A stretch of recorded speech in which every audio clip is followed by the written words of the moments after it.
दोस्तों, हमारी आज की कहानी है परिश्रम और आत्मविश्वास। प्रीति कुछ समझ नहीं पा रही थी कि वह क्या भाव प्रकट करे और उसे इस बात का विश्वास नहीं हो रहा था कि उसके जीवन में यह मोड़ भी आएगा। अजीब सी भावना, बेचैनी और मन के विश्वास की जीत की भावना कैसे प्रकट करे, कुछ नहीं समझ पा रही थी। प्रीति एक टीचर थी। उसने पहले यह सोच रखा था कि दीपावली की छुट्टियों पर बच्चों के एग्ज़ाम की कॉपी चेक करेगी, जो उसकी टेबल पर अभी भी 3 दिन से पड़ी थी। मगर उसके अंदर की बेचैनी काम करने का अवसर ही नहीं दे रही थी। अचानक वह उठी, एक गिलास पानी लिया, थोड़ा सा पानी पीकर वहीं टेबल पर रख दिया। अभी भी उसके दिल में सारी भावनाएं उथल पुथल मचा रही थीं। अपने बीते हुए बातों को सोचते सोचते वह अतीत में खो गई। घर में प्रीति अपनी बहनों में सबसे बड़ी थी। घर की आर्थिक स्थिति कुछ अच्छी नहीं थी। वह 3 बहनें थीं। माँ पढ़ी लिखी तो नहीं थी, लेकिन आत्मविश्वासी और अपने बच्चों को अच्छी से अच्छी शिक्षा देने वाली थीं। पिता मजदूरी करते थे। जो भी दिन भर में कमाते उसी से घर का चूल्हा जलता था। और रात में माँ खास खास कर रोटियां सेकती, क्योंकि उसकी माँ को सांस की बीमारी थी। बड़ी ही मुश्किल से खाना बनाती और फिर घर वालों का पेट भरता, क्योंकि प्रीति घर में सबसे बड़ी थी। उसे इस बात का सदा एहसास रहता कि माँ बाप के बाद घर की बड़ी वही है। पिता को इस बात की हमेशा चिंता रहती कि 3 बेटियां हैं, उनका पढ़ाई है, उसके बाद तीनों की शादी, और सही से दहेज नहीं दिया तो बेटी ससुराल में खुश नहीं रह पाएगी। पर माँ हमेशा प्रीति के पापा को यही समझाती कि मेरी बेटियां किसी बेटों से कम नहीं हैं। हम अपनी बेटियों को बेटों के बराबर शिक्षा देंगे और उनके बराबर बनाएंगे। क्योंकि प्रीति के पिता बहुत समझदार थे, वह अपनी पत्नी का बहुत आदर करते थे। तो माँ के समझाने से पिता की चिंता कम हो जाती। प्रीति ने स्कूल में 8वीं की परीक्षा दी थी और पूरी कक्षा में अव्वल आई थी। और एक बहन 7वीं और छोटी बहन 5वीं में थी। पर लड़कियों की पढ़ाई का खर्चा चलाना पिता के लिए बड़ा कठिन हो रहा था। लेकिन माँ का पूरा जोर था कि बेटियों को पढ़ाना है, तो जैसे भी होता वह करते थे। पर अचानक एक दिन पिता की तबीयत काफ़ी खराब हो गई। अस्पताल में भर्ती तक करना पड़ा। डॉक्टर ने घर में आराम करने को कहा और काम करने के लिए मना कर दिया। अब तो माँ की चिंता की कोई सीमा नहीं रही, लेकिन अपने पति को फिर भी समझाती थीं और ढाढ़स बांधती थीं और रात में अकेले रोती। प्रीति माँ को छुप छुप कर देखती थी। उस वक्त वह कक्षा 9 में थी। उसे बचपन से ही कला में रुचि थी और उसे लिखने पढ़ने में भी बड़ा शौक था। और कला में विभिन्न प्रकार की कला की वस्तु भी बनाती थी। लेकिन उसने जब माँ की यह स्थिति देखी तो माँ के पास गई और उसके गोद में सिर रख कर कहा, माँ तुम घबराओ मत, घर के खर्च के लिए मैंने कुछ सोचा है। माँ ने टुकटुकी नज़र से देखा। उसने माँ से कहा, माँ मेरे स्कूल में जो मास्टरनी हैं उनको मैंने एक बार अपने बनाए हुए खिलौने दिखाए तो वो बहुत खुश हुई थी।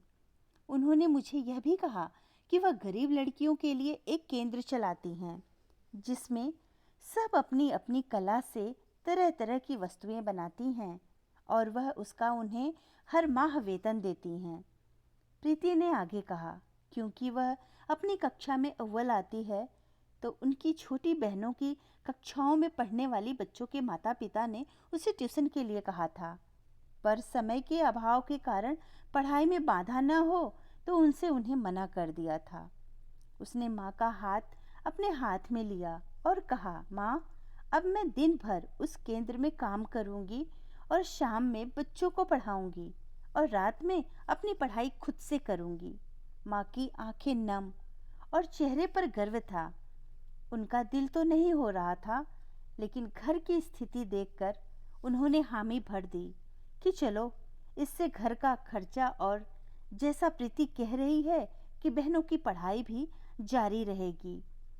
इसी तरह प्रीति दिन भर केंद्र में काम करती, शाम में बच्चों को ट्यूशन पढ़ाती और रात में प्राइवेट इम्तिहान के लिए खुद से पढ़ाई करती। उसने इसी तरह से 10वीं, 12वीं और ग्रेजुएशन की डिग्री ली और कुछ महीनों की कला की डिग्री बिना स्कूल जाए हासिल कर ली और घर का खर्चा भी चलाती रही। बहनों ने भी कॉलेज से उच्च शिक्षा प्राप्त की।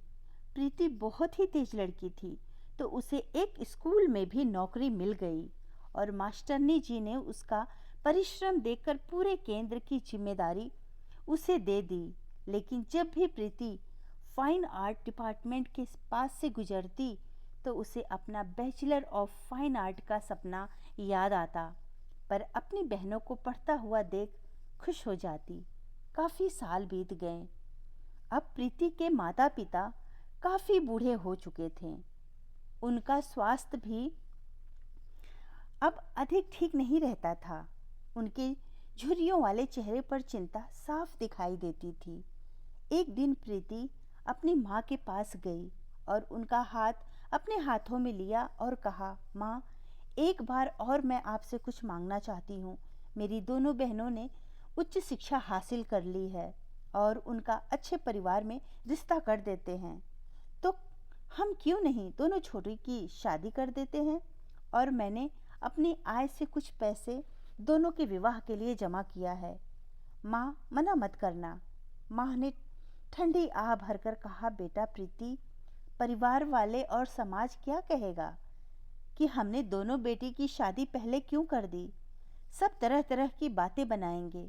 प्रीति ने बड़े विनम्र अंदाज में कहा, माँ छोड़ो, दुनिया वालों को छोड़ो। हर व्यक्ति अपनी स्थिति के अनुसार काम करता है। बाहर के लोग काम नहीं आते। माँ ने ना चाहते हुए भी सोते हुए दोनों बेटियों की को देखकर हाँ कर दी और कुछ ही दिनों में प्रीति की दोनों छोटी बहनों की शादी धूमधाम से हो गई।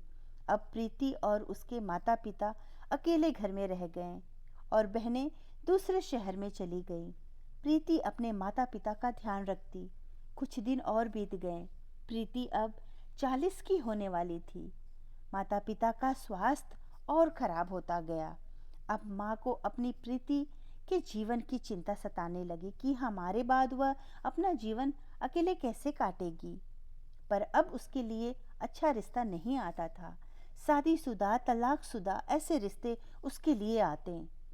प्रीति के मन में कभी कभी यह सवाल आता कि जीवन के इस भाग दौड़ में उलझकर उसने अपने बारे में कभी भी सोचा ही नहीं।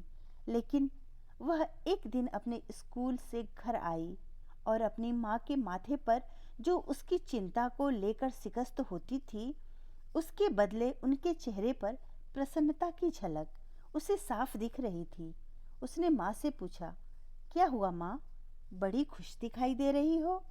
बेटा प्रीति, आज मैं बहुत प्रसन्न हूँ। तुम्हारे लिए एक बहुत अच्छा रिश्ता आया है। प्रीति माँ को टुकटुकी नज़र से देखने लगी और बोली, क्या बात कर रही हो माँ, अब बहुत देर हो चुकी है।